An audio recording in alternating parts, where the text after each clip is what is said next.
So in this video I'm going to be reviewing this Bosch AVR 1100. Now I've been using this scarifier. It's actually a verticutter, so really it's a cross between a scarifier to remove moss, thatch, leaves from the lawn. It helps you get nutrients back into the lawn. It helps get oxygen back into the lawn, and generally you should be doing scarifying your lawn about at least once, if not twice a year. Now I've used all sorts of scarifiers over the years, but what I really wanted was a small electric scarifier I could use on my lawn, because my lawn at home at the moment, the one I've got, it's only about 8 meters by 8 meters. So bear in mind that that's what I've been using this on. So I'm going to talk a little bit about it.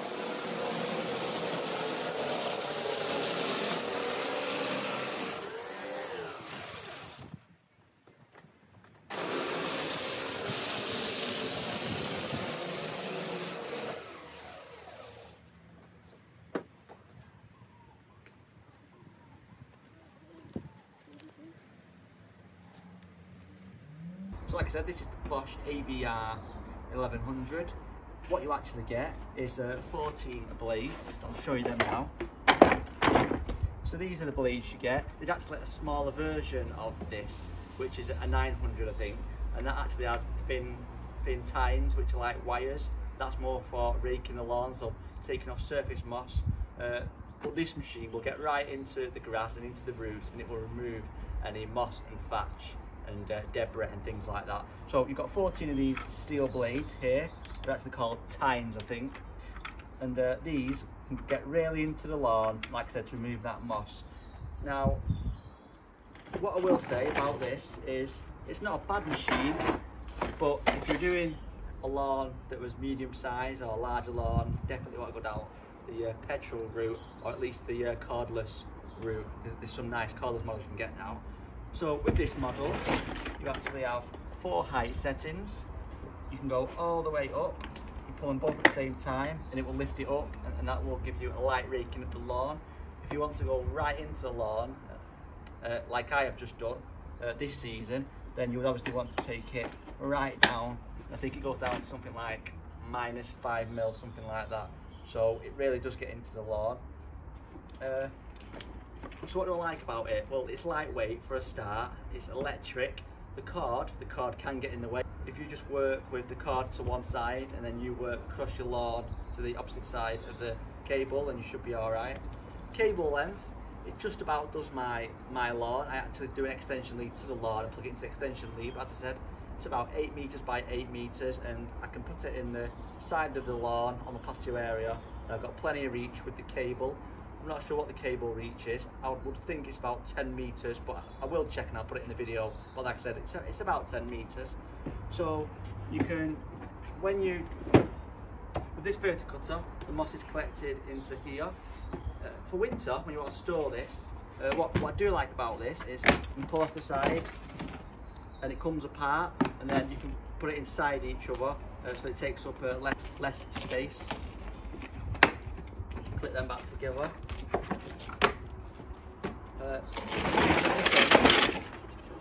This is where the box goes on. Again, you can see the blades here. Now, what this does do, which I think is a good feature, is it's got some sort of turbine system which is built into the collector. So what this means is it actually collects the moss and thatch quite well. It blows it through with the turbine, with these air vents. They bring the air through, they push it through the system, through the vanes, and then it comes straight into the collection box. Now, to give you an idea, I've just scarified my lawn with it. Like I said, it's about 8 meters by 8 meters. I will put some pictures on as I'm talking, and other videos of it actually in use, and before and after. But I've done it. I perhaps took quite a lot of moss out. If you think of a big green bin, a recycling bin, half of the recycling bin with moss and thatch and things like that, I probably emptied it about 5 or 6 times, something like that. So it does collect quite well. So what don't I like? Well, to be fair, when it first comes, the only thing you need to do with it is put these handlebars on, and you actually have these here, these nuts and bolts with little things on. You just push them through and you fasten them up.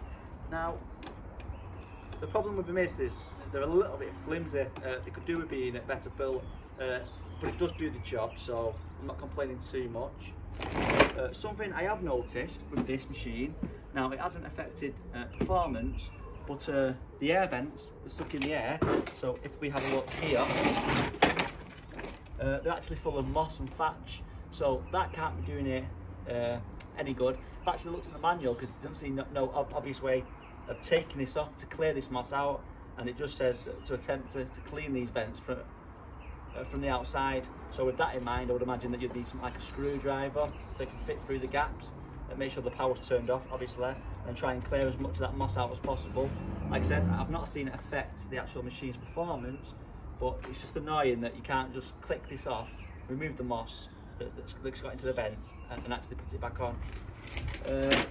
I've gone over the height settings, but you've got 4 height settings.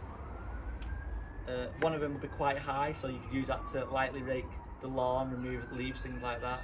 And then you could go down depending on how much you want to actually scarify into the actual lawn. I'll put some clips up now of it being used before and after, just to show you what it's actually like, and then you can see the results yourself that I've had.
Like I said, I've been using this scarifier for, I think it's about 3 years now, and I'm actually really happy with it.